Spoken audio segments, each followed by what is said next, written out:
So welcome to join us with the EMI Teaching Demonstration sessions. And then I am Yong Zhen. I will be serving as the moderators for these sessions. And this session is designed to allow the EMI educator to showcase their teaching plan and demonstrate their instructional strategy and receive a constructive feedback. Okay. And then so each presenters will conduct with a 15-minute presentations. And also I would like to kindly remind you and also ask you to do please take a moment to look at or review your rubrics for the EMI courses observations. And then so we kindly ask each of you to complete at least 2 EMI observations records during these sessions. So because we already running out of the time, so this will help presenters improve and help us all better understanding effectively EMI practice. So let's begin our first presentation. Allow me to introduce our first presentation. So, Professor Teng Chiao-Hsin. She comes from Schools Department of Nursing and Cheng University. So today, her going to present the introduction to master research. Let's welcome Professor Teng. Oh, hello everyone. Okay, I'm just checking my timer. Okay. Hello everyone. My name is Chiao-Hsin. I am an assistant professor at Cheng University School of Nursing. And a little bit about myself. Last summer, I just got my PhD at the University of North Carolina, United States. And in the past February, I started my new role as an assistant professor. And so actually, I am still a newbie, but I was really grateful for having the chance to complete the EMI professional development during the winter because as you all know, during the PhD program, we were trained to be a researcher instead of an educator. And this EMI professional development really helped me how to teach. And there are some really effective strategies that I can also implement in all the courses in Mandarin. So I have a few EMI experience at the graduate level. I taught a 3-hour class about the leadership and healthcare in nursing, and for this past semester, I also had 2 sessions providing feedbacks on students' final projects, and those all the students are freshmen. But I was actually really impressive about their performance. So. Because I haven't had a chance to design the whole course myself because I'm just a newbie. But I probably will have this course within probably 1 to 3 years because I found that in our School of Nursing, we don't have the mixed method research course, but this is very important because social science now it's more popular to use this research to use this methodology to solve the complicated problems in this society. So today, the topic I will be presenting is 3 core designs of mixed method research. About the student profile, I expect that this will be the master programs course, and so the majority students will be master program, but a few will be probably doctoral student, and the majority of gender will be female because we are all nurses, and most students will be Taiwanese because but in our doctoral program we also have some a few students from Southeast Asia. So I expect that probably there are a few students who are Indonesian or Vietnamese, and I expect the class size between 5 to 15 students.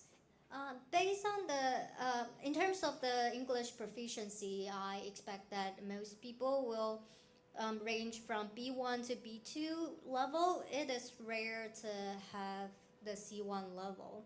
And to take this course, all the student needs to complete the graduate level nursing research this course because they need to have some foundation or some basic terminology about the research. And here is the learning outcome. I couldn't decide to use either Finks or Bloom, so I combined them together. After this 3-hour class, I expect that student will be able to identify the key feature of mixed method research and also understand the underlying philosophical assumption and the appropriate context for their use. And they will also be able to analyze the clinical scenarios and propose the suitable or appropriate mixed method research design, including the data collection strategies and the integration approach. And they will also be able to justify the methodological decisions and the evaluation design appropriateness. So overall, I would say after taking this 3-hour class, student will I hope they can get the lower level, also the higher level learning outcomes. So the textbook I will be using is Creswell and Clark, which was published by in 2017. I think there is a translated version in Taiwan, but the published year was 2014, and it was the second edition. So we need to use a more updated textbook. And throughout the whole class, I will incorporate the voting, activities, quizzes, group discussion, and presentation. And of course, I will also have some lectures. And here comes the kind of my layout of my lecture. So for the first 10 minutes, it's more like a warm-up and to gain students' attention. So I will first present a scenario on Slido. And because today I didn't show the QR code on Slido, but actually it was supposed to be animated, like there's a man falling down. And I will present this scenario and ask students to vote about their thoughts. So you need to evaluate so here is the scenario. You need to evaluate the effectiveness of a fall prevention program in a hospital. And the quantitative results show that the number of patient falls has decreased. And but nurses said that the new process is over timely consuming and cause stress. And would you say the program is effective?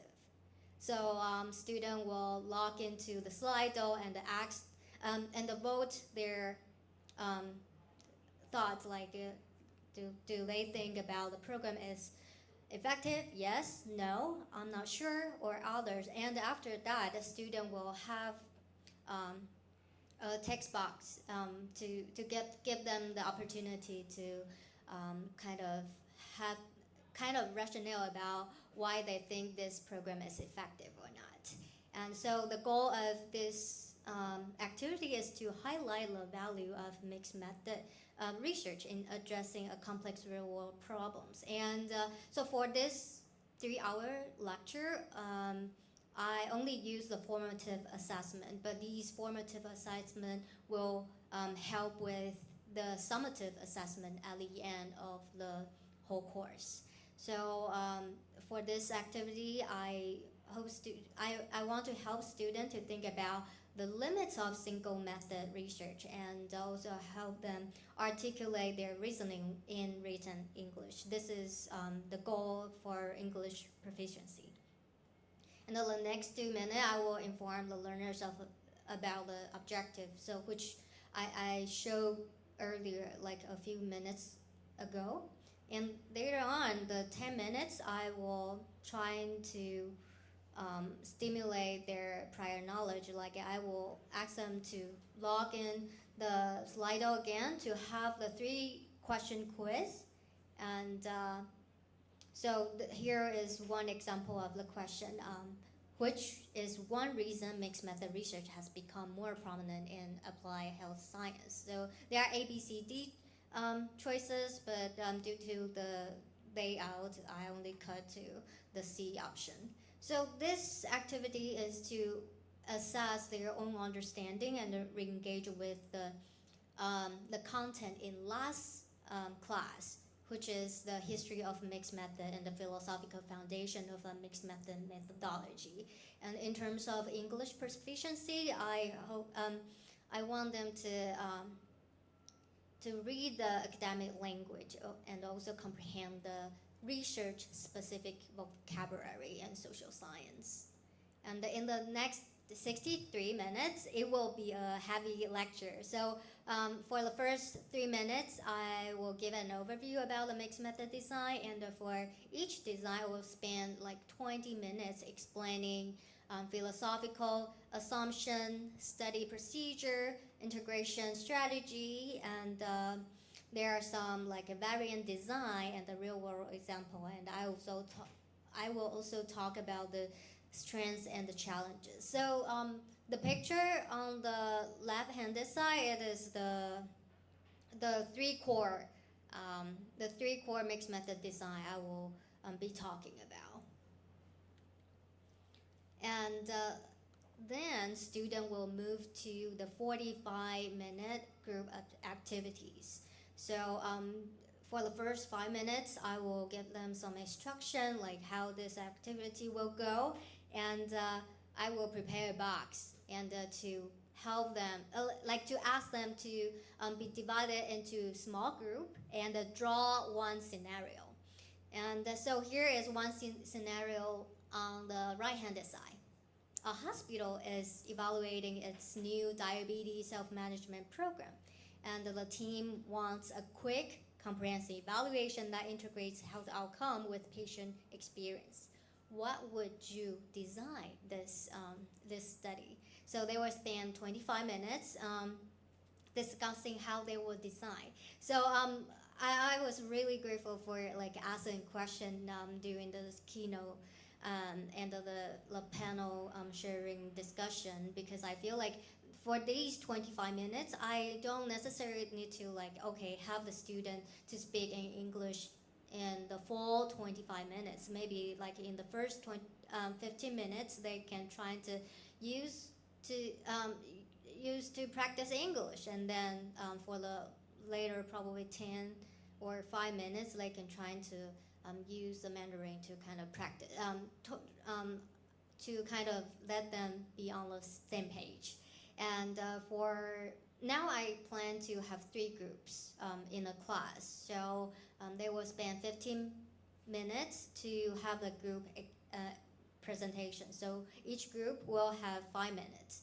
So this is a formative assessment. So by doing this activity, students will be able to like apply the content knowledge to real-world clinical research scenario and practice how to select and how to justify the appropriate mixed method design. I forgot to mention that all these scenarios or examples that showed before, I use ChatGPT for inspiration and then polish it.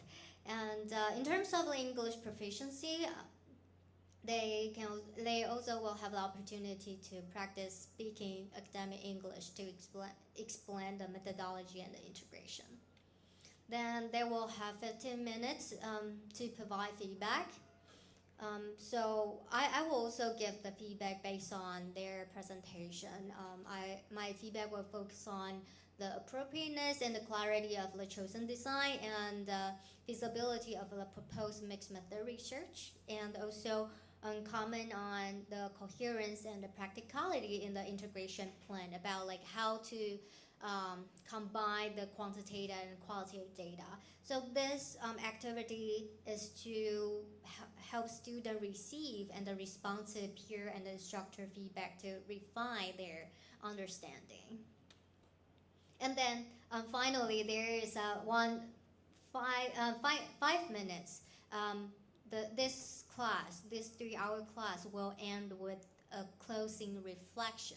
So student will log on the Slido again. So I will ask students to answer the following prompts to get their reflection.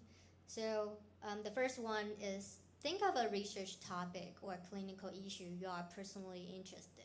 Maybe it's your thesis topic or some problem at the practice. And based on these questions or topic, which mixed method design would best help you to explore the topic? Why? So this activity is to reflect on the personal research interests using mixed method concept, and also help them to demonstrate clarity of reasoning and synthesize the session content within these 3 hours. And in terms of English proficiency, they can also practice the written academic English with the research-specific vocabulary. That's a wrap. Thank you.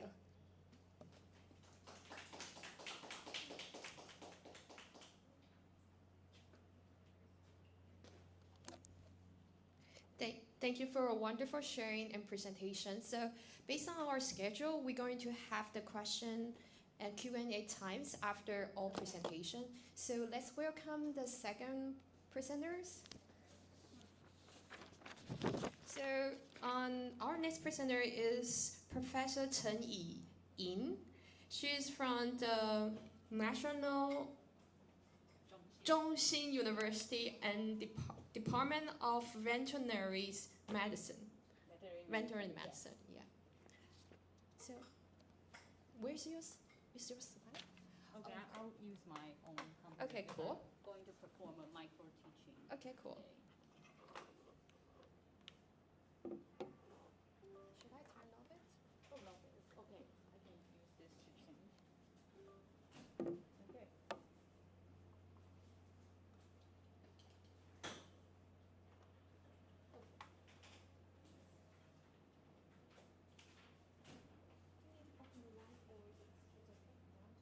I think it's okay.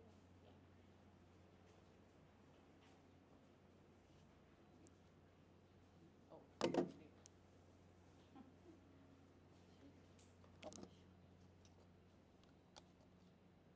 Oh, okay.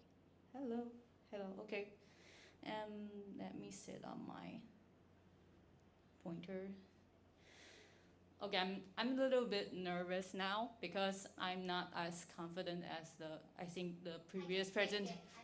Okay, she did a really great job, and I'm going to do my best. But I am I-Ying Chen. I'm from National Chiao-Hsin University. I consider myself a little bit newbie. I came back to National Chiao-Hsin University last year, also February. So one year and a half, and I got my PhD in Japan. So I'm not good at English. My Japanese is better than my English. Okay, you will know. And let me start my presentation. Okay, so I'm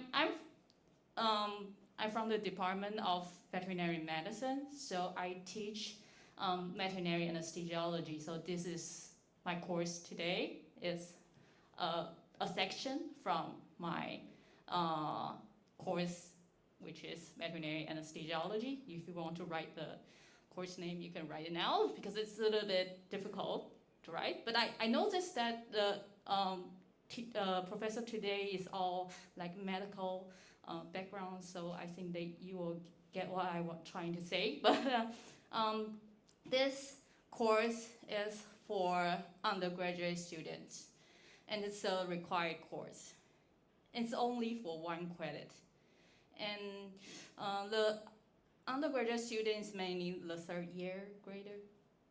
So it's the middle of the veterinary medicine course. We have 5 years. So they need to have a 5 years study to graduate from veterinary medicine. So it's just the middle. And the topic today, I want to do the micro-teaching is anesthetic machine and equipment. And it's located like 4 out of 16 section throughout this course. So it's just a beginning. Okay, it's a beginning of our course. And the student need analysis. First, the students, they are third grade, so they maybe around 20 to 21 years old. And the grade gender is even.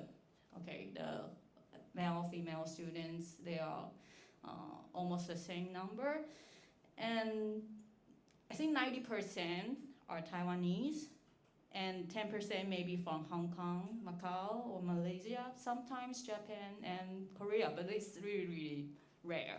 Okay, maybe one every 5 years. Okay, and the English proficiency, I think it's around B2 level mainly, some maybe B1.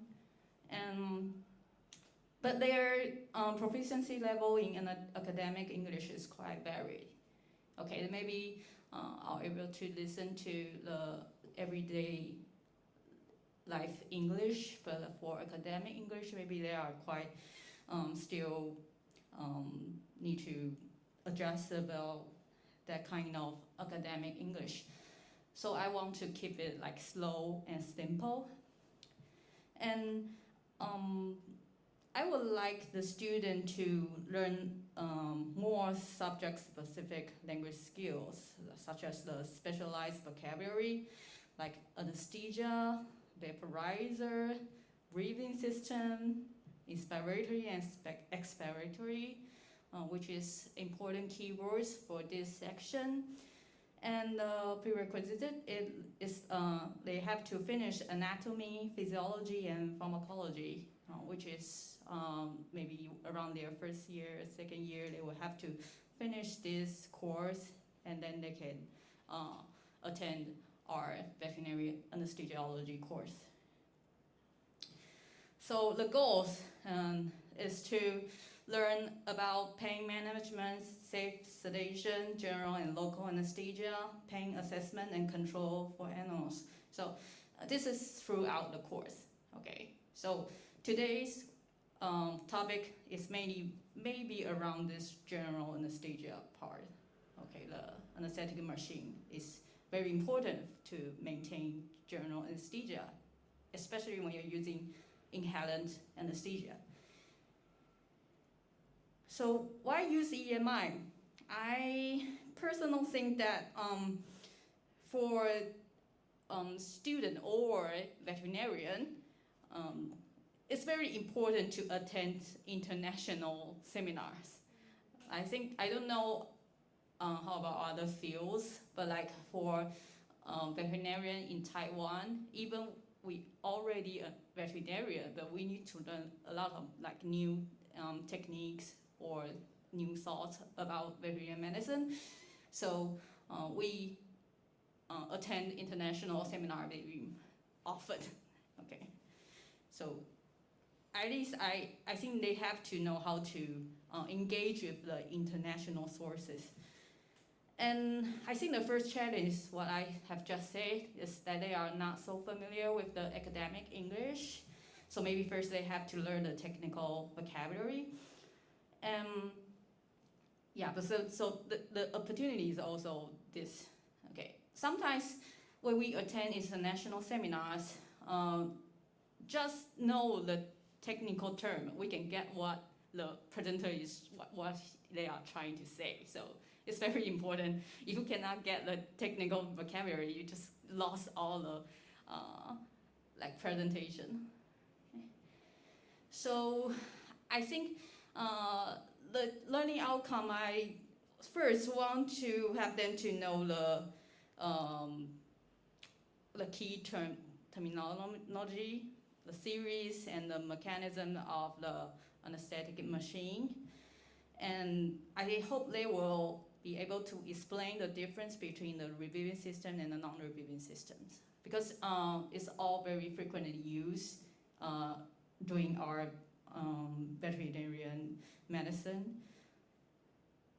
And assessment design, I think it's just a one credit class, so I didn't give a very like group discussion. I didn't give that heavy duties. I just keep it simple. So I just conduct quizzes on key concept to make sure they know where they are going. And so I didn't use any grading criteria or rubrics during this section. Okay, so I want to perform a little bit micro-teaching, just maybe 5 minutes. So you can know what I'm trying to do during this course. And so first I will present the main topic, this anesthetic machine and equipment. And I just show this first slide to let them know. And then I will go with this Slido. So you can try it now if you want. So I don't force students to like engage in this. I just let them, I just want to pick up their interest. Okay, so when you hear the term anesthesia, what comes to your mind? So I know the professors, everyone here, some are the medical background, so maybe you will have some very specific answer. So I would just try to know that what the third grader, what are they thinking when they hear the term anesthesia, because I want to engage with them. Like, I know a lot about anesthesia, but I don't know what do they know, and I want to combine things they already know into my course. Okay. Pain. Okay. Good.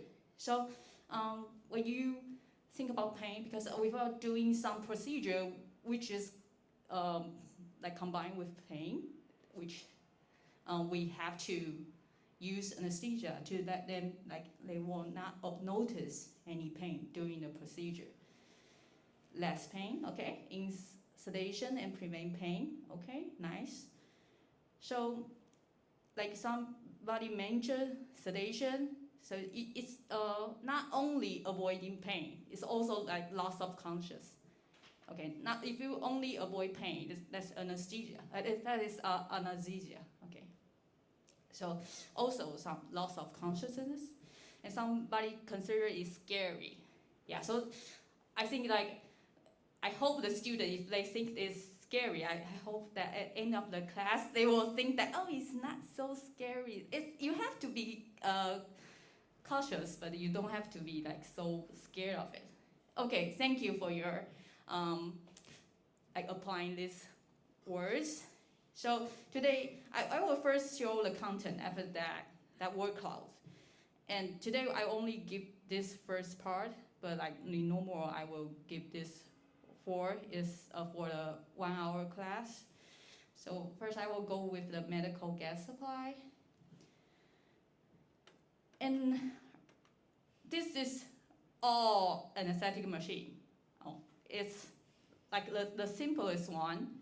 Like we have the mask for an animal to get the oxygen and the inhalant anesthetic in their body. And this is a hose, the breathing hose. And it was attached with a vaporizer which delivers the inhalant anesthetic and with oxygens. So this is the simplest one. And maybe we have a waste gas. This is in the field, so maybe the waste gas would just go to the environment. Okay. Sometimes veterinarians have to work in the field, like for wild animals or like big animals. So this one is the simplest one and very common to see in daily life in an animal hospital. They maybe first have this kind of little machine, and it also has a oxygen machine, and then go with this flow meter and go inside the vaporizer, same like this, to get the inhalant anesthetic inside, and then go into the patient's body, and then exhaled by the patient, and some will come to this solar line to absorb the patient's CO2, and then go inside the patient's body again. So this is kind of reviewing systems, and we will explain it more clearly, like after this. So I just showing this is a simple anesthetic machine, and this is a workstation type anesthetic machine, and this is in our teaching animal hospital, and we can have. This seems very, very large, but it has a ventilator inside, but it also has a oxygen system, the flow meter, the vaporizer, and then you will go inside the patient's body and then exhale out and go through this soda line to get rid of the CO2 produced by the patient, and then maybe go inside the patient's body again. So this is also a reviewing system. So I would like to show the student that there's several types of anesthetic machine, but there are some common structures. So we will discuss the unit later. Okay, so first, the medical gas supply. I just said that they all have an oxygen provide unit. So the in our hospital, we have like a centralized oxygen,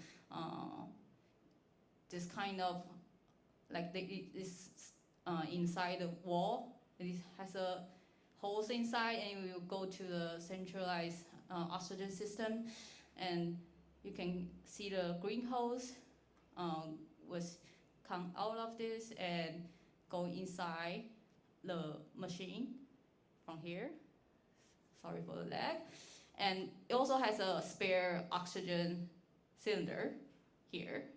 Okay, so this is a common setting of a workstation oxygen supply.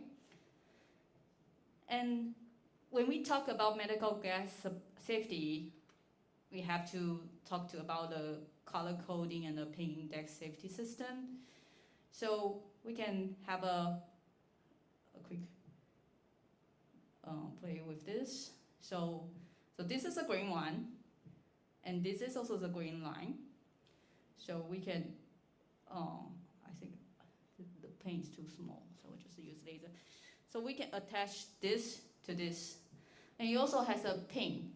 So you can see this is like a 12 o'clock, 6 o'clock, and a 12 o'clock, 6 o'clock. Okay, I'm running out of time, but I would like the student to come along with this, to have a little quick check with this. And I will show this video. Is that it also has a safety system to avoid just pop up. And yeah, I will explain more about this, but I just want to show that I have like multimedia combined with my lecture. And I have some like mainly the word and the picture, okay? So after this, I will conduct a quiz with Slido. And this is a quiz, so the answer will show after everyone finishes the quiz, and they will know the results, and they can consider that, oh, I didn't understand what the teacher just asked, or they will want to know more if they think they didn't notice what's the key point. So I will say that the student didn't have to insert their full name. Okay. Somebody said show real animal. Yeah, I didn't have real animal here. So the question is, pure oxygen is indicated by solid green for the US coding system. So it's true or false? Okay, so everyone can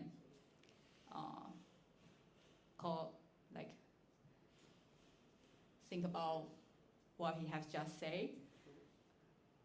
Okay, so somebody says, okay, it's true.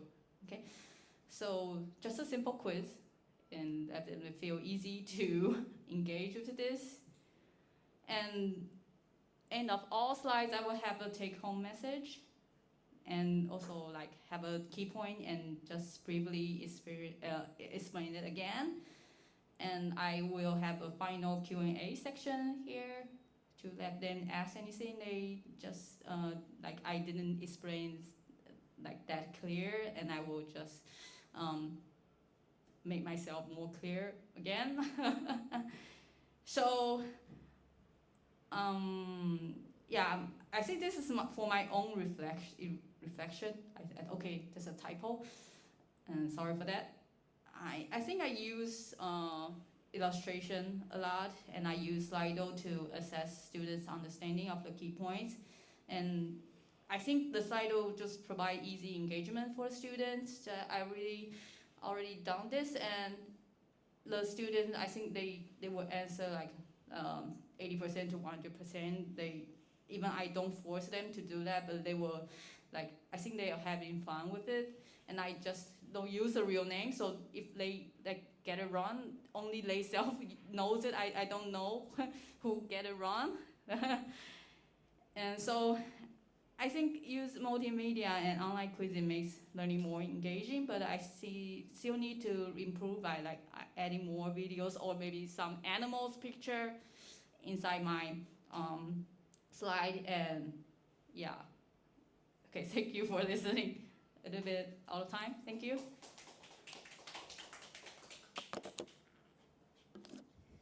Thank you, Professor Chen's presentation. And she's really punctuate because we quite catch the times. So let's welcome the third presenter. That's the Professor Kan Yu. Oh, it's really hard words. Yeah, she's from the Department of Speech and Language, Pathology and Audiology. So, and from National Taipei University of the Nursing and Health and Science. Let's welcome.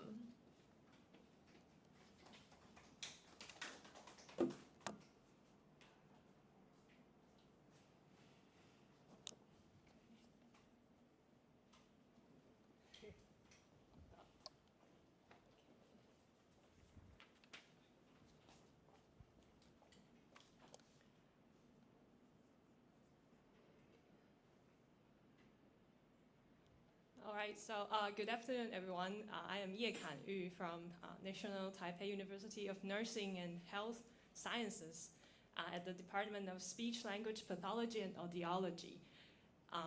But actually, my background, I am a linguist from Graduate Institute of Linguistics.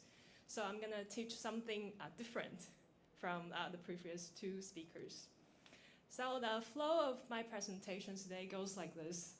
Similar to the previous speakers, I'll have a brief overview of the lesson plan, and I'll have a live teaching demonstrations. So I hope that everyone would engage in my teaching, hopefully. So the course I'm gonna teach, actually have this class at NCCU at Teng at the Department of English for English minor students. It's called Introduction to English Linguistics. It is for English minor students, but now it is taught in Mandarin. I don't know why, but it's now in Mandarin. So I was hoping that I could make it into an EMI class, so let them use more English during the semester.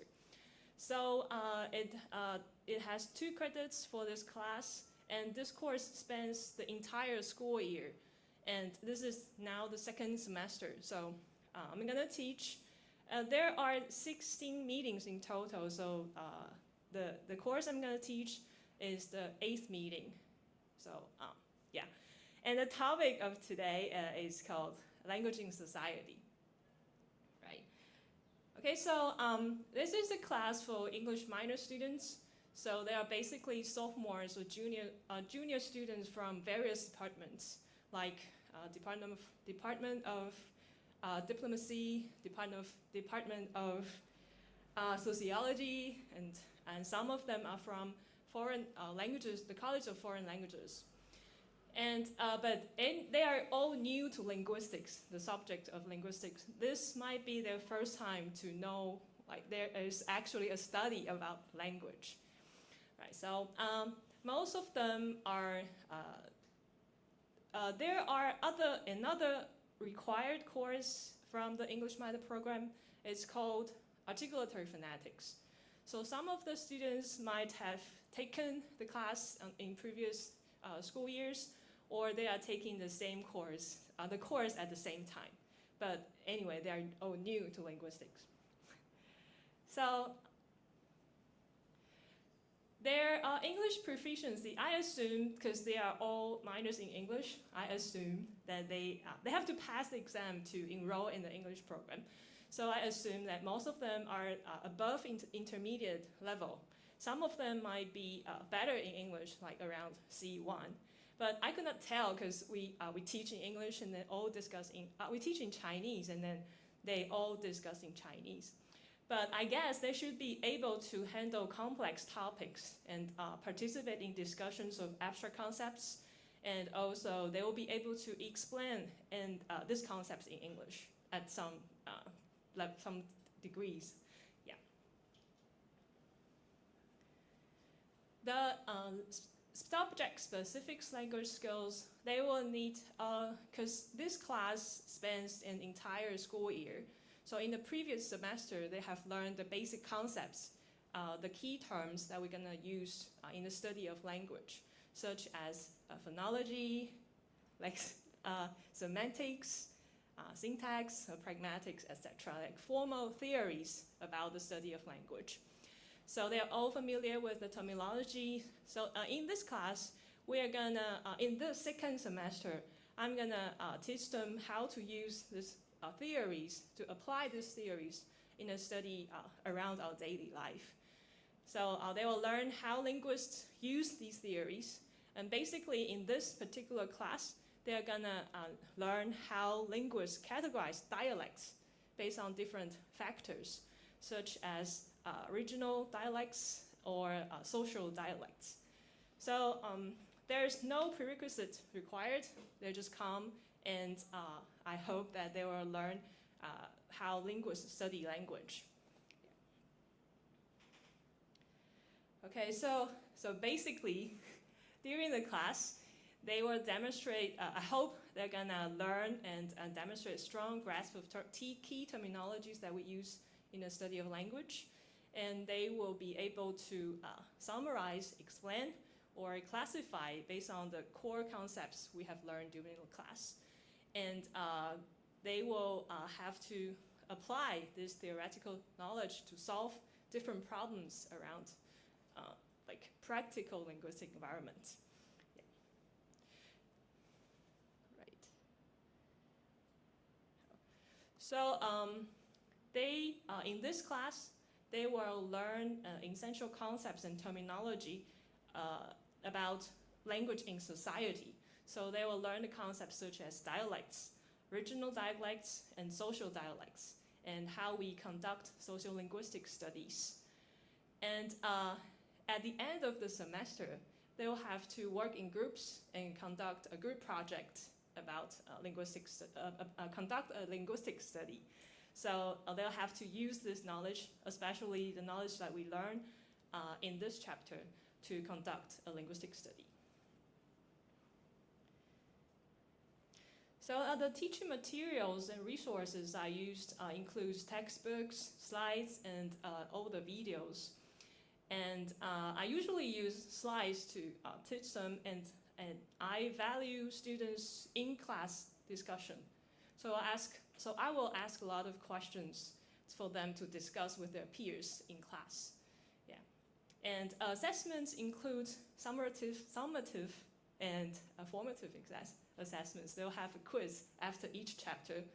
And at the end of the semester, they'll have a midterm, have a final term exams. The instructional design for the specific class goes like this. I divided it into 3 parts. So first one, I'll have a warm-up to review what they have learned in the previous class. And they have a homework to do from last week. They'll have to work in groups to make a so-called dialect atlas. Okay, so they're gonna present it for like 10 to 15 minutes. And the second part includes these 3 stages. I'll tell them what we're gonna learn today and present the content, the key terms, and explain these concepts and also give examples. And also during this lecture, they'll have a lot of chances to talk with each other.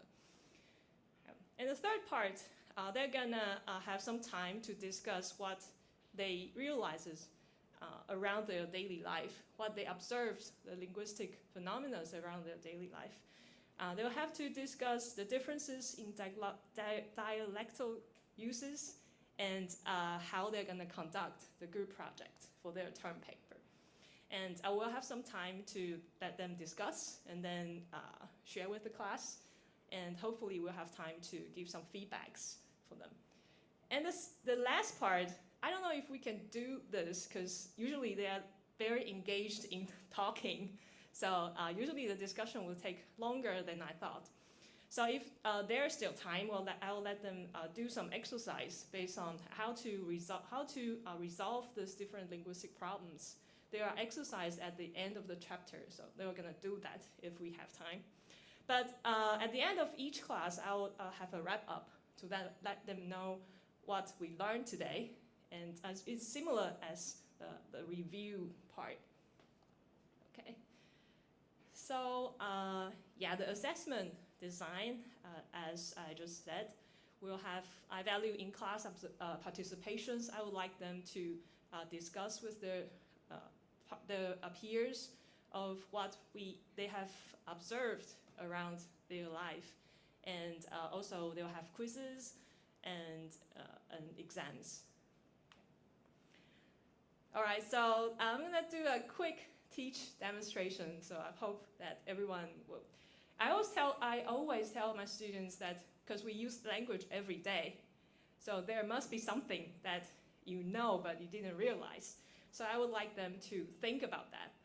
So that teaching demonstration, I'm gonna teach language in society.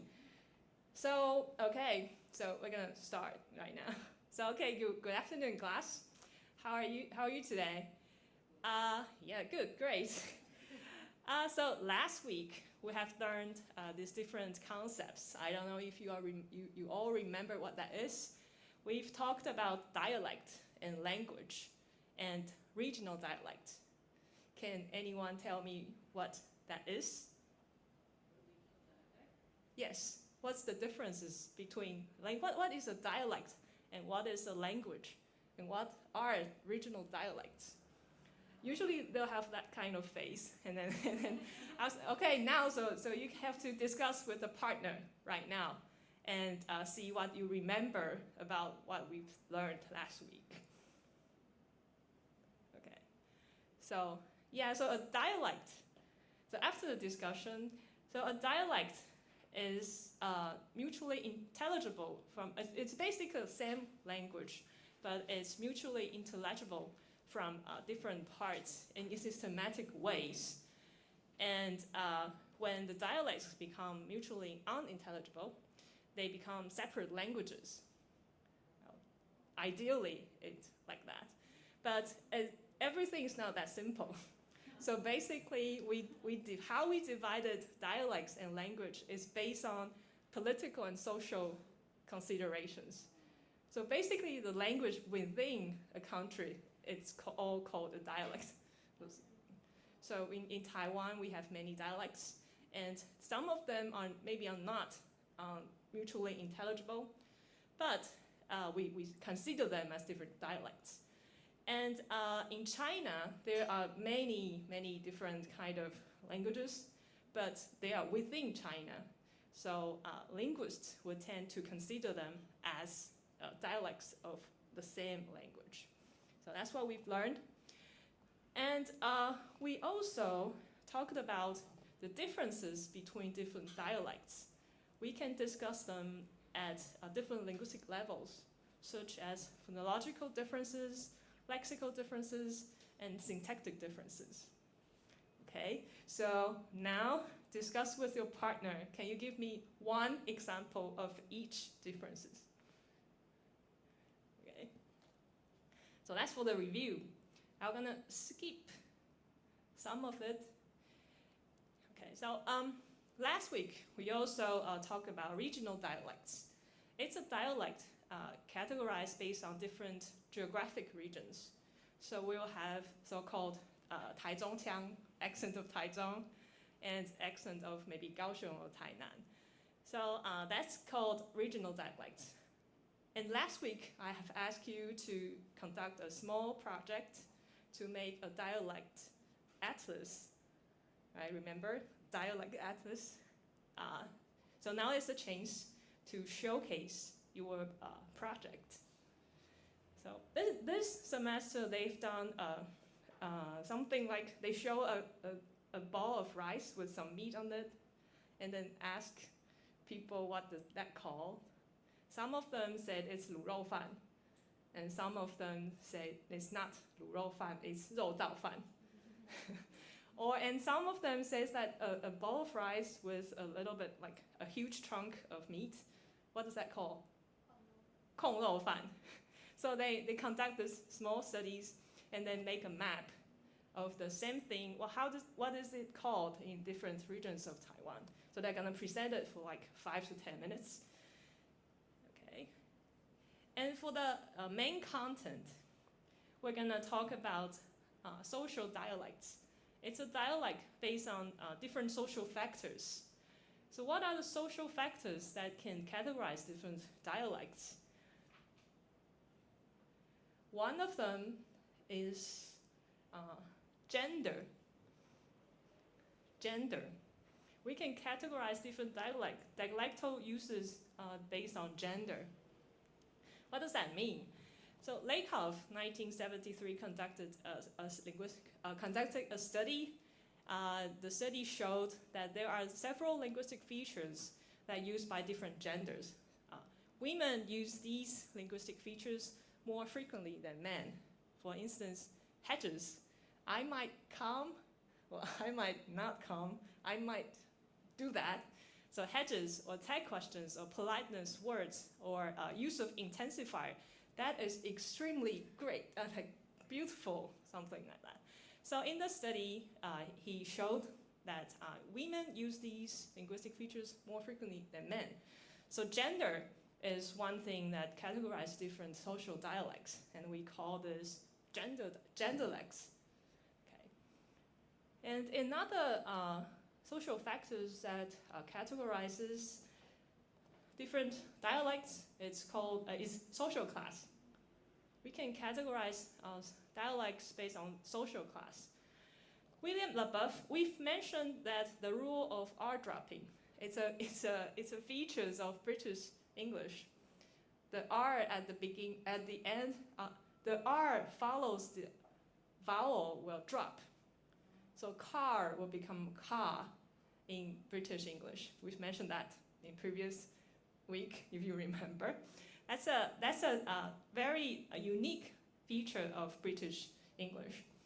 So when the British came to the United States, they landed from the East Coast, right? So and the East Coast, they'll have some features that are similar to British English compared to those used in California or the West East. So William LaBeouf conducted a sociolinguistic study to evaluate the rule of R dropping. It's a really fun study, so I'm gonna tell you about this. So, because they want to know if the rule of R dropping is influenced by social class. Because you know in British they have royal families, so all the royal families would use R dropping. It's a feature of more prestige dialect. So LaBeouf went to the 3 department stores in New York. One is Saks Fifth Avenue. It's a department store for upper class. And one is Macy's, it's for middle class. Usually middle class people go there and shopping.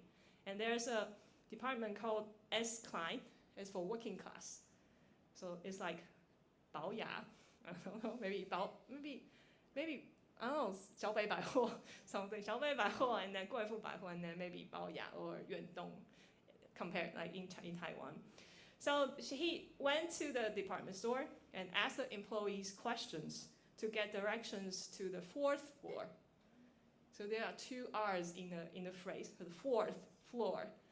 And he collect the data and then do some analyze on it. And he also pretend not to understand at the first time, and he asked them twice. Okay, and then see how it goes. What's your guess? Which employees at which department would drop R more frequently? Upper class? Because they're all employees, I guess they won't differ. Won't differ? That's your guess? Yes. Okay, so we have two hypotheses, and then we'll see what's going on. So in his study, he realizes that the employees at the upper class drop R 62% of the time. So when he get direction to the 4th floor, they will say 4th floor without the R. But at the end, they use 60% of the R most of the time, so they'll say 4th floor with the R. But at the working class, the department for working class, they only use R for the 21% of the time. So R dropping were more likely to happen at the Klein department store. So the rules tells us that the lower social class dialects apply the R dropping rules more frequently. Okay, so that's an interesting social linguistic studies. Now this is a chance to work with your group and discuss do you realize any dialectal differences in Taiwan that are influenced by social factors? The second, if we're gonna do a study that investigates differences in dialects, how are you gonna do this? What issues are you interested in, and how are you gonna do it? So discuss with your group members for like 10 minutes, and then we'll see what happens. Okay. And that's all for my teaching demonstration. So yeah, thank you.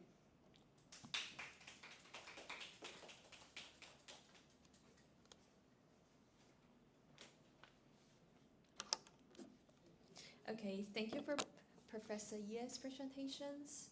So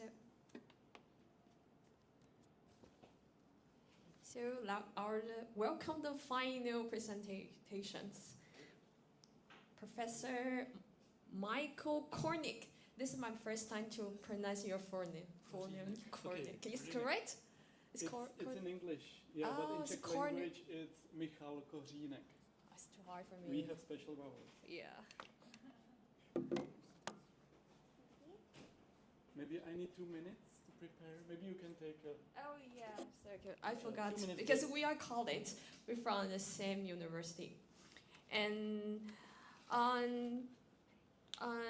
Michael is from the Graduate Institute of Natural Product and Kaohsiung Medical University. I'm from the School of Pharmacy. Oh, you prepare the material. Okay, cool, nice. Yeah. As I know, he joined a lot of EMI courses in our campus. So I believe that he put a lot of effort on it. So let's welcome him to show us. Yeah, thank you. Just a second.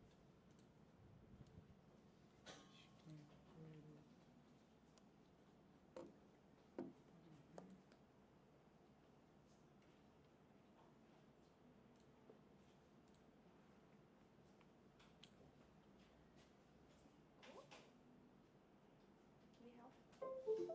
No, I think it's okay. Just still ongoing. Yeah. It's okay.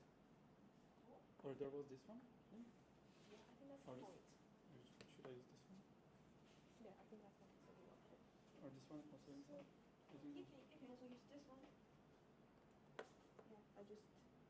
so I put second one then? It's okay. You can use your own one. Oh, yeah. Yeah, Okay, so yes. I'll. Sure.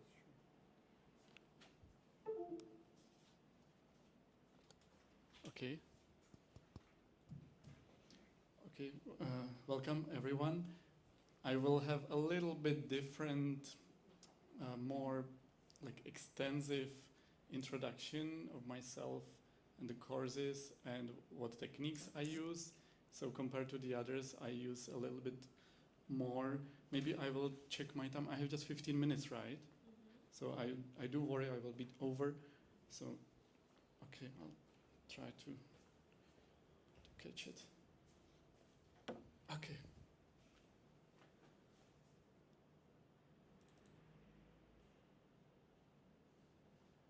So in the beginning, I will introduce myself.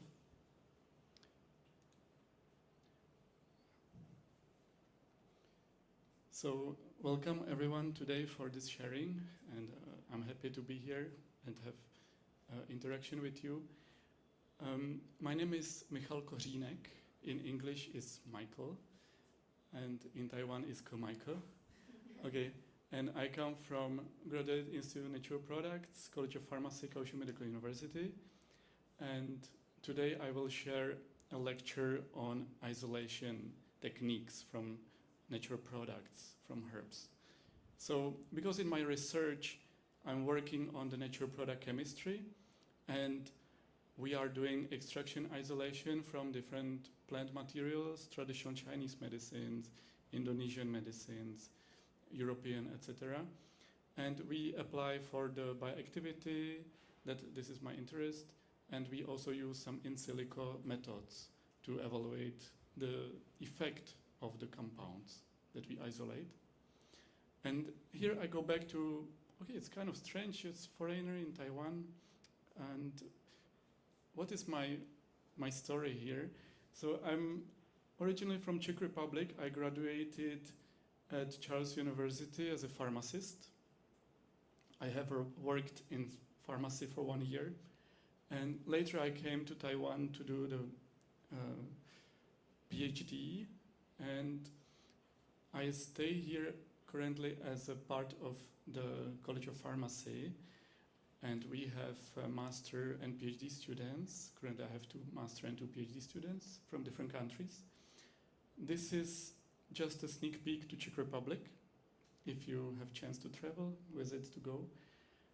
And we have a lot of different products in Czech Republic, and we have quite interesting history, a little similar to Taiwan in many things, but I will not talk about it today. So we have car like Škoda or Swarovski glass, you may know, or a lot of different beers from traditional point of view. Okay, come back to this practice in English, to this EMI course. Okay, my mother tongue is Czech language. Okay, it's Slavic language. It's totally different from English. So the English is my second language, Chinese is my third language. And how to engage the students to get more into the English, because we have different levels in the course. I noted 5 different techniques that I have adopted during maybe the last 2 years. So first of them is the guessing game, and I also would like you to try a little bit if the time is allowing. So I will talk about it later. This is a guessing game. This is, sorry for the sound. This is the quiz. And the quiz is, you can see the reaction of the student that when he got the right answer. So, okay, this was in the high school where my son, I had presentation for sharing for my son's class about the science and my job. And I know it will be boring for them. So the same for our class at university. So I apply the quiz way to give the different scientific points, and like what is the gene made of? Is it made of cheese? Okay, something funny. And then the reaction like that, it was like something that bring my attention. So that is how I apply sometimes this quiz. Okay, and actually these methods are coming from Maureen. I don't know if you know her. She is from the AIT, and she last year in the College of Medicine she got series of lectures for us. And this is one of them. Make a drawing based on the description by others. So for example, we have this nice salsicillate extractor. It's very complex. So one person doesn't look, and the other person who looks will describe it. The person who doesn't look draw what the other person speaks. So he needs to describe it. Of course, he cannot say it's Soxhlet extractor, and anyway, they don't know about it. So, okay, draw a circle. Okay, it's sitting in the square because it's like the heater, or you need to describe it. So you practice your thinking, you need to practice, and this is the result of some of the drawings. So this is very interesting. Maybe you can also consider about it. Graphic organizers for example, we have NMR, and we think what are the most important 4 things that you connect with the NMR. Okay, we need to have that, and from that another things are coming. So we let the students to have critical thinking, analyze, evaluate information, etc. So graphic organizers, and later we will try the turn and talk for the extraction part. Okay, in this course, before I start to do the demonstration, in this course we have special topics on isolation techniques. So we are basically trying to make a tea or coffee. We want to extract the active compound. Okay, I need to wake up, I need the caffeine, I need to work. Okay, so that's what we are doing, the extractions. For example, that is one part of the whole course, the 2 days lesson. So the overview of this class, we want to have the students to design extraction method for herbal medicine and present it in English. That will be the ultimate task of this 2 hours lecture. And the students are master students who graduated as bachelor in pharmacy, nutrition, or microbiology, or chemistry. There are various majors, so we need to consider about that. English level, like this year, I have one student who is really like A1 level. That is really difficult, but mostly about B2 level. Yeah, but sometimes the different level need to adjust. And yeah, today will be about the microteaching later. I think about 5 minutes we'll have for that. So the agenda will be after the guessing ice-breaking game, that I think will be just 1 minute here. Then the class content and the turn and talk. I don't think we will have time for that. And we have also practical part that is going to be the resulting from this design after this turn and talk. How do you extract the caffeine from the coffee? How do you make your coffee so much better that you can do this? So the practical part in the lab will be there, continuing later on, okay? And we have also the book. So for now, I think I can start the lecture. So, for example, dear students, we have talked about some words before, and in these games, you will have to select the word. In your case, it will be just one word, okay, right now. Just one word. I will give you the list. And then you need to describe to your partner. Okay, you are working as a partner in the two of you working as partners. And then you cannot mention the word and the other person guessing. So you need to describe it, but you cannot mention the word, okay? So if you choose extraction, you cannot say this is a method to get extract. They are always doing that, but it's not the way they should do. So when you get it, you get a point, and you continue to the next one. You have 90 seconds, and you can make it as a story that I recommend. You can use a body language, like some surround or something, and you get an award. I will give them a little chocolate, or sometimes 1 point for the final score. Okay, so this is, dear students, this is the last time we had the vocabularies for different equipment we use in the lab. So, and today we will talk about these words. And because we have limited time, so please each of you choose one word only. We have 1 liter eggplant, round bottom bottle, round bottom bottle. You can just call it round bottom bottle, no problem.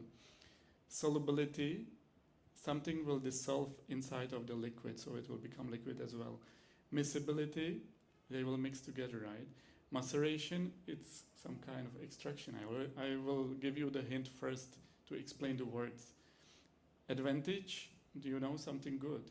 Disadvantage, something not so good. Try to make your own decision for one word. I give you 10 seconds. And then you think about how you will describe it to your partner. Can you come? And you will join us? No? So then you are 3 of you? Okay. So just, okay, maybe ask you to come together and take 10 seconds to choose your word. Don't tell to your partner. If you already chosen, I will change to another slide so the students cannot see the things.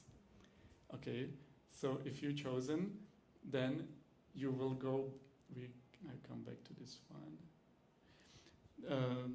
Please, now you have 20 seconds to describe your word. Who is the describer? You are describer, you will describe your word, and you will be guessing. You are describing the word, and okay, both are guessing. And I give you, wait, not yet. I give you 20 seconds. 3, 2, 1, go.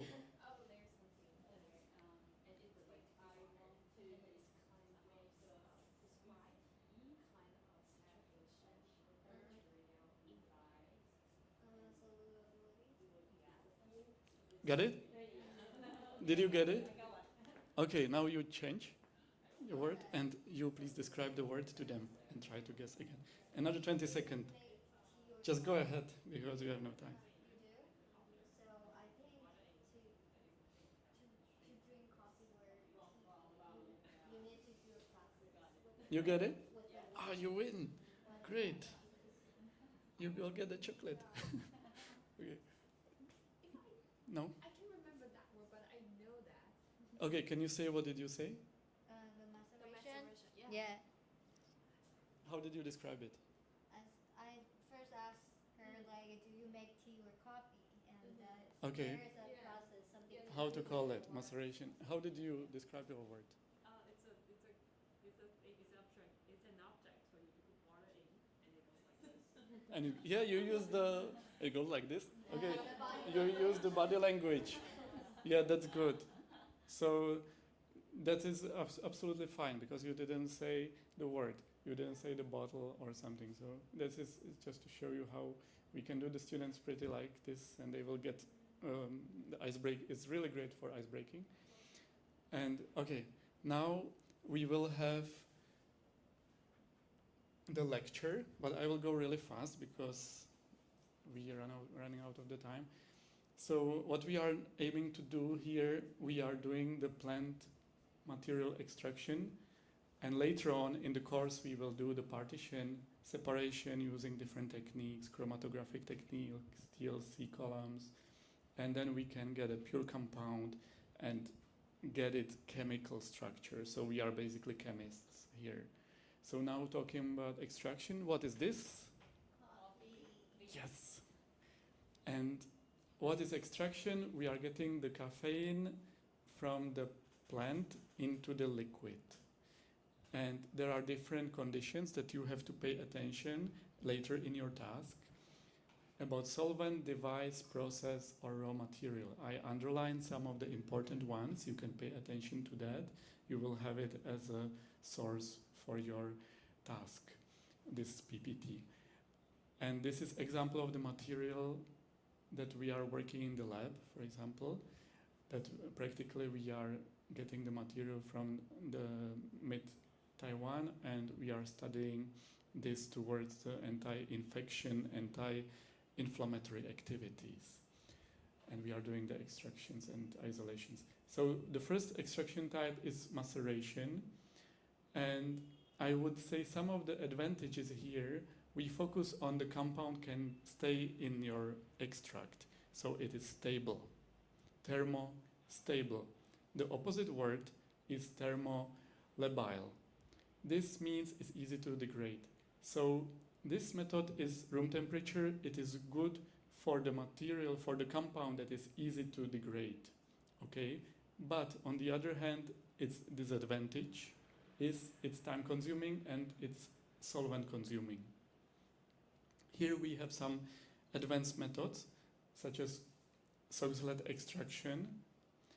This is continuous hot extraction. It is consuming much less solvent. The parts I will not describe right now due to the time. This is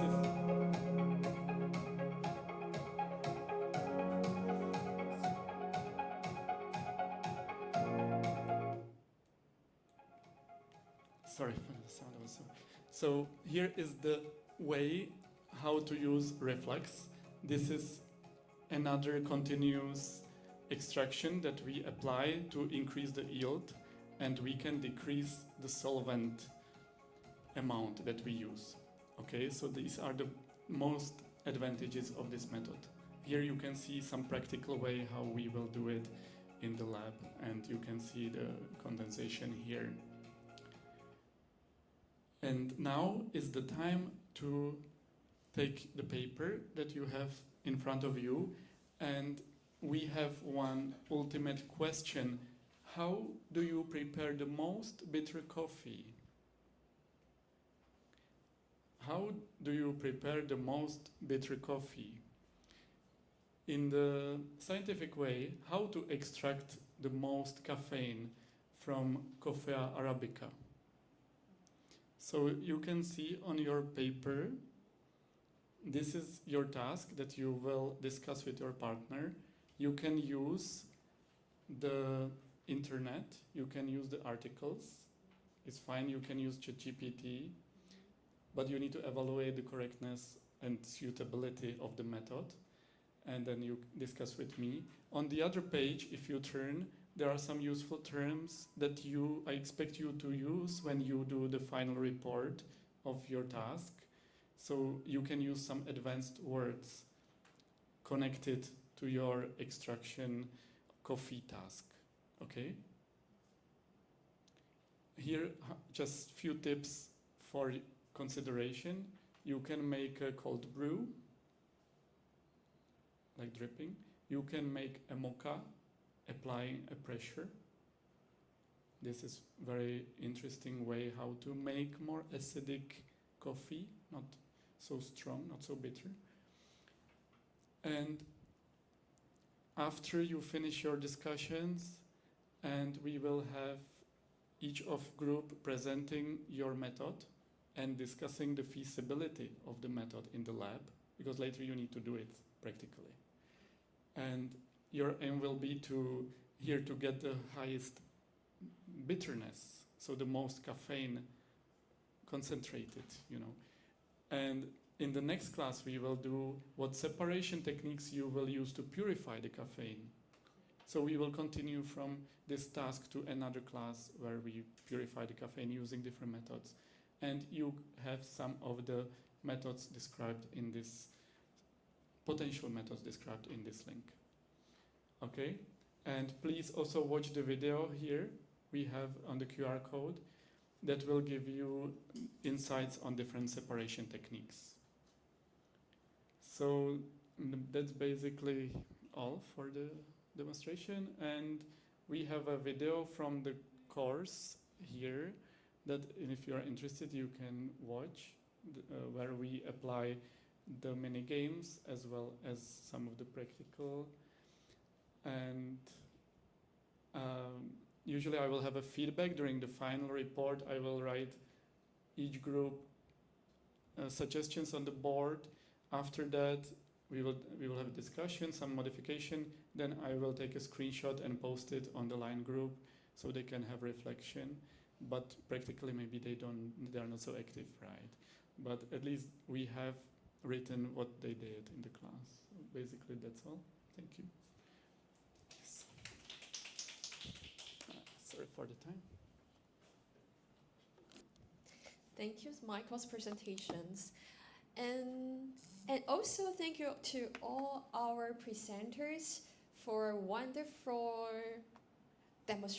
teaching demonstrations. And then right now, at this point, I would like to open the floor for 2 to 3 questions, or comments from audience. So anyone would like to give a comment, or you would like to ask some question?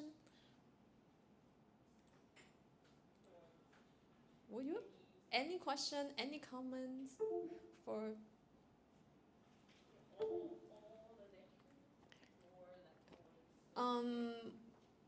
Yeah, so because this Q&A, so there's not specific any person of it.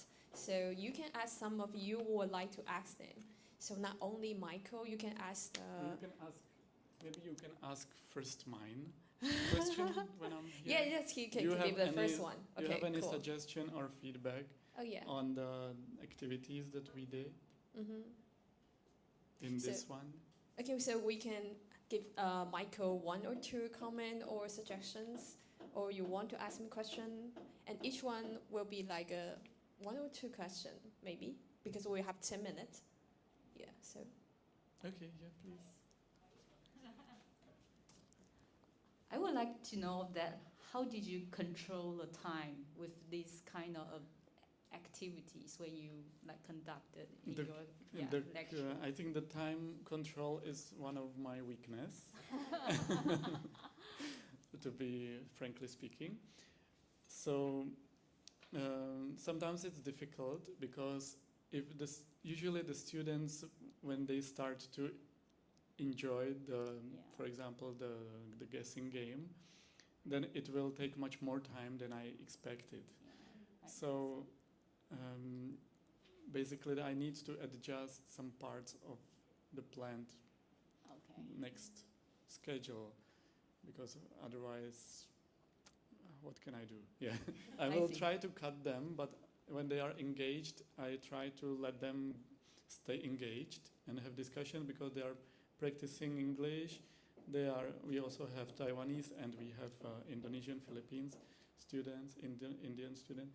So they are mixed. So when they can communicate among each other, it's much better, in my opinion. And when they are like trying to find the words and trying to, they're using the self. One of the students is really weak, so he will always need to use the Google Translate and listen how to say, and then only he repeat, and really, really, really slowly. Yeah. So, but it's okay. He's still engaged. He's still working with the others, and the others respect that. Okay. So I think it's definitely slowing down all the group, but we need to bear with that. Yeah. So someone may say it will really slow down your flow, and this is the advantage of masterclass. Oh, for the that's master and PhD, also a PhD level. Small size, okay. And there is certain flexibility. We are the graduate institute. If it's for the undergrads, they need to have a certain requirements for their guokao. And they will maybe say, oh, we have some fun with you, but we didn't learn the things we need for the test. Yeah, definitely. So that would be the thing that you need to deal with. If you have, like pharmacists have guokao, or medicine, I don't know, the nursing have also Veterinary also, guokao. we have a guokao. The students maybe will complain that they cannot learn enough due to these situations and due to the language as well, because guokao is in Chinese. Yeah. So this is maybe the major issue nowadays everybody discussing. Students also question with like, why we have to learn all the things in EM courses? In English. In English, and then because our guokao In Chinese. Yes, it's in Chinese. So why we have to do that? So sometimes because I really appreciate, because I forgot you or sorry. Oh yeah, it's you. Okay, I forgot what your name is. Oh, Professor Chen. Yes. So I wrote a lot here. Oh, thank you. So because one thing you mentioned I really appreciate, because you create and also mention the need of the EMI, because you told us, or told the students, because in the future, in your career, you have to get the information and like from the journal or Yeah, join the yeah. conference. Yes. But most of them are delivered in English. Yeah. So if we only know the Mandarin or Chinese, maybe we cannot follow up. yeah, definitely. Yeah, so I think that's a very great reason to make students you have to enroll the EMI courses. Yeah. Yeah, I love that one. Okay, so and oh yeah, so what's the? I forgot the yeah. Is it okay? Yeah. Because I also didn't, because I'm pharmacist in Czech, but I'm not Yeah. licensed in Taiwan. Just example Yeah. sharing here. Mm-hmm. So when I want to go to do the test, Mm-hmm. I get all of the textbook in Chinese because they say there is no English version. Oh. Eventually, I tried some mock test and I gave up. So I can understand the situation for Taiwanese Yeah. when they face, okay, you will now learn all the pharmacy program in Yeah. English Yeah. as EMI. They may have the same feeling Mm-hmm. that, okay, they cannot really then Yeah. prepare for the test. Mm-hmm. So that might be one of the crucial Yeah. things to consider about. I think most student and teacher can relate it. Yeah, Yeah. so that is the limitation. Okay. Thanks for the question. Okay, thank you, Michael. Give a poll. Yeah. Okay, so let's welcome. Should we have another? The Professor Ye. So would we have any question for or comment for Professor Ye? Oh yeah, maybe. I can do first. Oh yeah, sure. Hello, I'm also from medical school. College of Medicine. Oh, okay. I want to ask Professor from, because you mentioned your course is only 1 credit, so you didn't put a lot of effort in the assessment. But I think it's worthwhile to spend a little bit time working on assessment because that will give you an idea how much your student learn and also give students an idea how much they accomplish. Okay, I think it's worthwhile. Just even a simple task, you can tell them, I would like you to accomplish this and this, so you get good grades. And students like that. I believe students they know how. They have a goal to work for it, to go for it. So just set the goal for them. Okay, that. Yeah, sure. So I will have a quiz after every section. I think a little like the subtitles and I will say that I will not scoring these results, but the questions maybe appear in the midterm exam. So they will have to focus on the. So we still have the formative assessments. Yeah, but maybe I will engage some after every section I have a little quiz. Maybe I have an online system. Moodle is called I-Learning in the Cheng University. So maybe I can just set up a little bit 10 quizzes. Yeah, I think that's a good idea. Thank you very much. And I also like to. Oh, you have a question for me? No, I just have a comment. That I think your English is too fast for some of the students. Maybe for us it was okay, but even for some professional terms, and your flow is, the speaking flow, in my opinion, might be too fast for Taiwanese. It's just.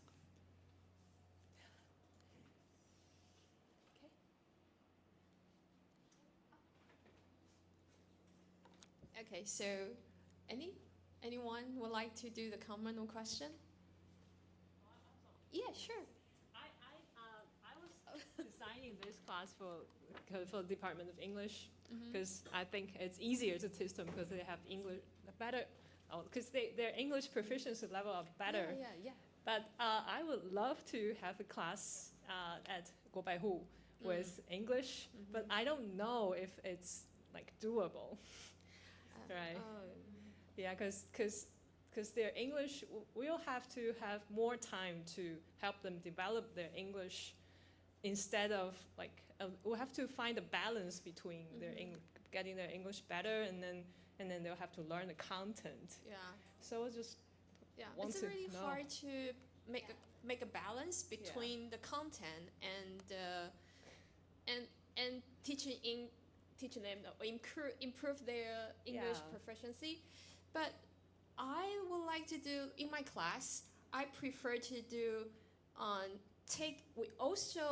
we still skip the content, but we take more courses. So maybe this content in Chinese we just need one courses, but maybe in EMI courses we will take 2 or more than 3. So students can learn all of them, but just slow it down. Yeah. And then I will have a question for you, Yes. because I know your students' English proficiency is really well. I guess really so. good. Yeah. So yeah, but this question is we encounter in the class often. So how you deal with the silence moment after you ask the question, or when you are looking for the answers from the students? Oh, I'll just call them by names. But if they are just stand there and often nothing. I'll just move on to the next one. Oh, the next one. Yeah, I don't want to embarrass them, but I would like, because some of the students, they usually know the answers, but they won't raise their hands. Yeah. So I would just ask them, and I'll wait for like a couple of seconds, and then we'll ask the other one. Yeah, me too. Yeah. Okay. So what I do, because right now my course is very small people, and just like 5 to 10 students in the class. So each time I ask the question, I will ask all the students have to come up to stand on the stage, and they give some share their idea with all the class, and then I tell my students in the class, I say we don't judge, and then we don't correct your grammar, so we just want to know your idea. So I think it's for students, they would like to have a safe environment when they are going to sharing their ideas. So in my class, my students' feedback is he feels very comfortable when he talk in the class, even though they don't know how to construct their sentence, but they still want to share. So I think it's very good things. So to make students feel confidence in the class and safe in the class when they are sharing, and then they will more engage and share their idea with you. Yeah, I would like them to, when they discuss in pairs, I would like them to discuss in English. Yeah. So they may be more comfortable because their peers' English might be the same as theirs. But at the end of the semester, they'll have to come up, and each one of them will need to present. So ideally, they'll have the whole semester to practice how to present in English, at least with their pairs, their peers. But at the end of the class, I would ask them to come up on stage. Yeah. Like every one of them. Yeah. Cool. I'm not sure if I can do that, like the same thing. Yes. I believe you can, especially for you're trying to get a different school, a different class with less English proficiency. I think you can use Michael's strategy, given a sentence pattern. Yeah. That helps, really helps. That's very good. That's a good one. Thank you. Thank you. But yes, the other things about 国考, I don't know. Because I have this class, 语音学 phonetics, at 国百户. There's a required course, and they have to take the class, and then it's the required subject for 国考. So yeah, I'll think about it. Thank you. Okay. Yes. Yeah, make it students fun, really like but it will be time consuming also. Yeah. Yeah, so I would like to stick to like 1 or 2 activities for each class, and they will know what to expect. Yes. I'd like to share one thing, because I teach biochemistry for medical students. They're very smart, but they don't like listen to lecture. They prefer study by themselves. Okay, so actually, when students prepare for 国考, they have to study on their own. No matter how well you teach, they still need to spend time working on their own. So just relax. You already show them this is important, and then you can use the time to have fun. Yeah. Make your class fun, Yeah. and they will remember this is the key point, this is the key point, and then they go home study on their own. Yes. Yeah. Yeah. So in my class, my student might give me the feedback is kids have fun in the class. So we play a lot of the game in the classroom, in the class. And but for the students, because I teach the medicinal chemistry, it's kind of 国考 subject. So it's really hard for the students to learn that, even though I teach in English, but teaching in Chinese. But right now, we don't have EMI courses is related to medicinal chemistry.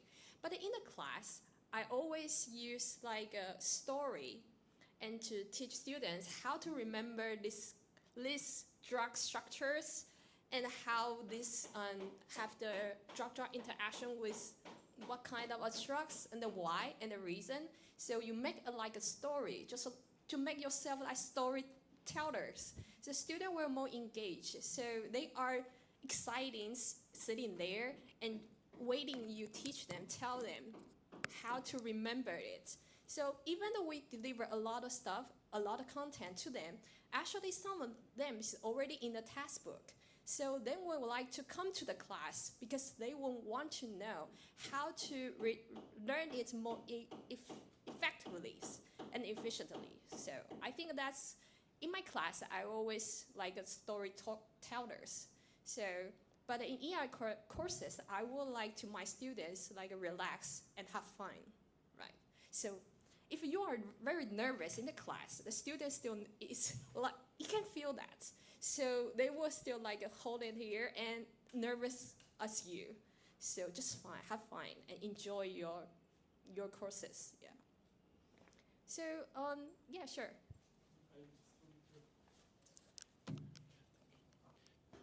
For your lecture, following actually this discussion to how to make them more engaged, because like in your lecture, you have a lot of terms that I never heard before.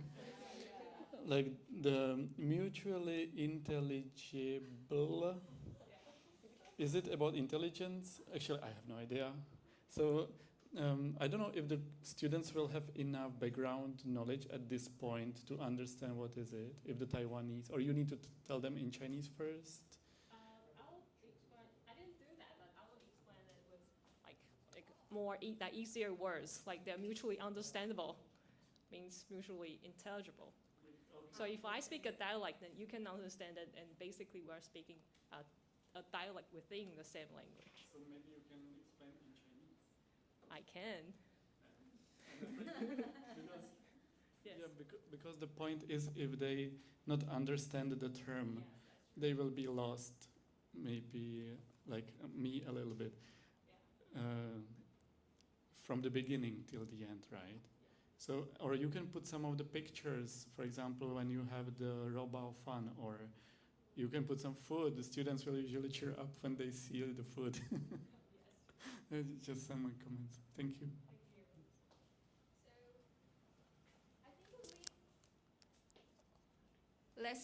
I think we are, you can just stay here for, yeah.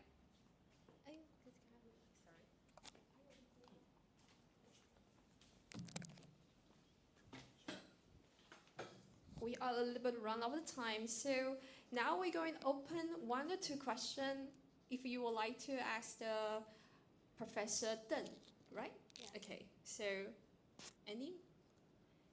Yeah, sure. If I remember correctly, you have your syllabus, your course design. You introduce different methods, different research methods in lectures. That's like 50 minutes in a row. Probably for each design, it will span like 20 minutes for each design. Yeah, because I think that will be really hard for the students to differentiate different types of research method, and it will be hard for me actually. So I I don't know, maybe perhaps you can intertwine different activities in it, or try other things to break it into pieces rather than just long string of lectures. Oh, okay. Because I think that's real. This is a tough topic already, and a lot of theories, background information, right? So if you deliver it in a series, and one after another, it will be confusing for me. I probably get everything mixed together. So perhaps you can think about different ways to separate them. That's what I think. Thank you for this suggestion. I think because before taking this methodology course, they need to complete the required course of nursing research. So they understand the basic research methodology, so that I can just like move around about the quantitative part, qualitative part, and but at the same time, I definitely will try to use the figures to let them know, like, okay, they are just like the combining the two methodology at the same time, or like in a sequential design. Yeah, but thank you. I also concerned about the timing in like teaching this in 3-hour lecture. But after that, like for the sequence of like probably the third lecture, the fifth, and the so on, they will keep reinforce these concept or these methodology. Thank you. Yes, you were talking about different topics that you will bring. So how do you decide these topics? Are they in that book of the mixed method research? Were you saying I incorporate the different activities? Yeah, or? you were talking about different topics that you will give to the students. Oh, so do you right. follow, for example, textbook, or you have your own? So how do you select these topics? Now, like, I cannot live without ChatGPT when designing the course. So, for example, I think this EMI course, professional development training, really helped me a lot, because the whole EMI training is about interactive, like emphasize the interaction to help students to learn. So whenever I need to design probably a 3-hour lecture or 2-hour lecture, I would just kind of type in my topic, and probably will also will write down like the core component that I need to teach, or like I want to deliver within these 3-hour class. And then I said that, well, ChatGPT, could you kind of create some activity for me, because I want this lecture to be interactive. So they were the ChatGPT will then introduce some activities. Some match, some don't match, but I will pick and choose the one that I find fit the most. Yeah. Okay, thank you. Thank you. I think that you may have considered, because these are master students, right? Master level? Yeah. Level. So you just consider about the proficiency, the English proficiency, because many terms are also quite difficult. Yeah.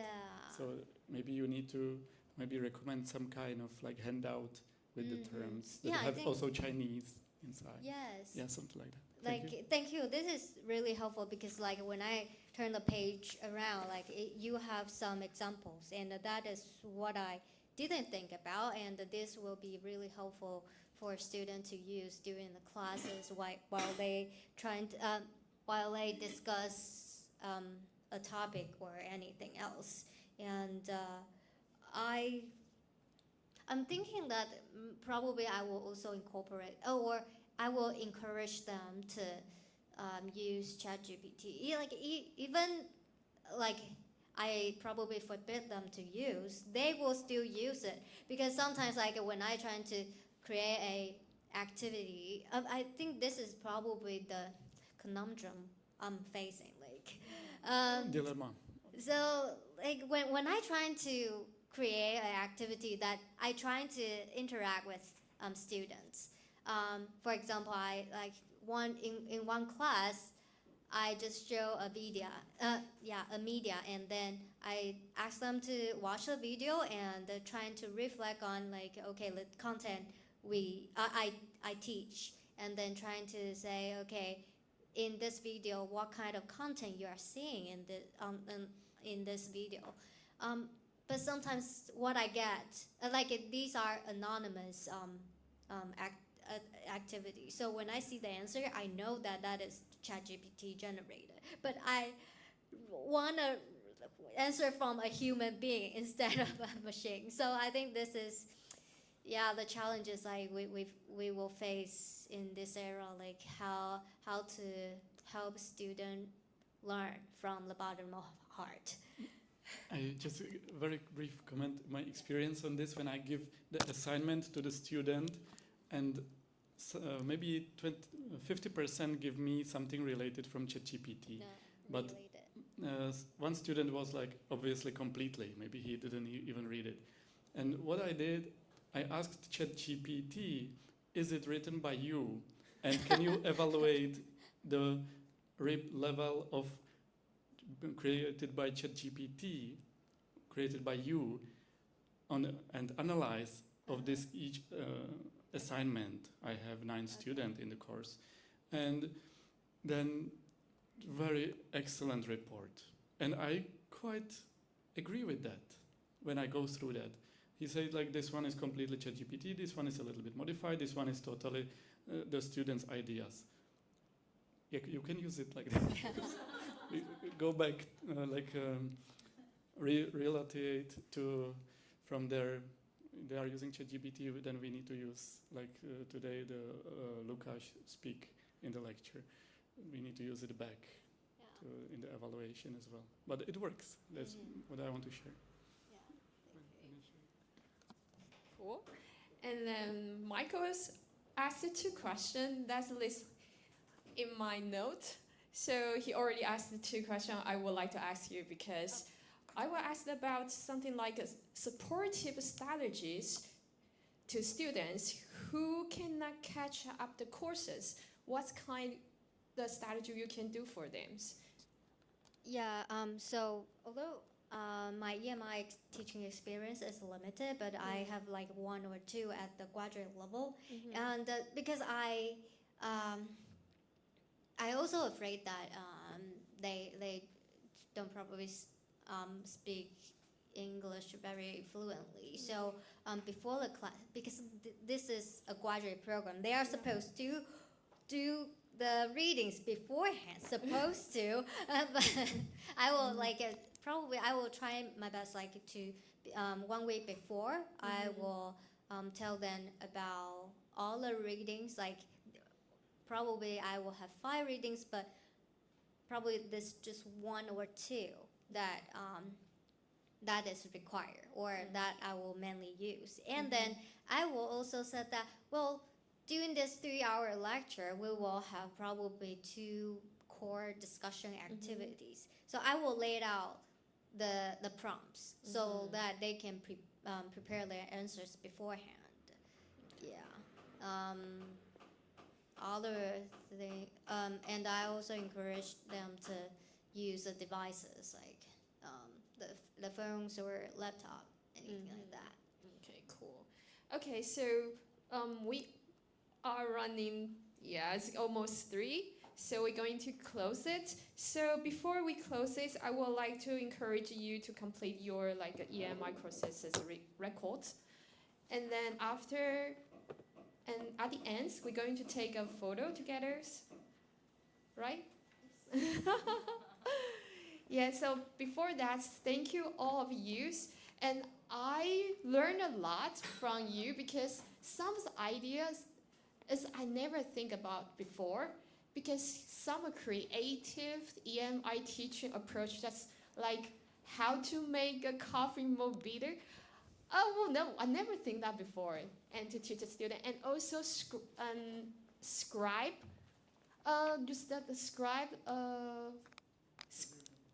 make a have a photo and it's the other person's description, and then to the others, and the others guess what's that. Oh, that's a very interesting thing. So I can use it in my class too. It takes time. Yes, take time. Oh. Yeah, a killing time. Okay, cool. So 我们要怎么拍呢? Okay, so we can stand here.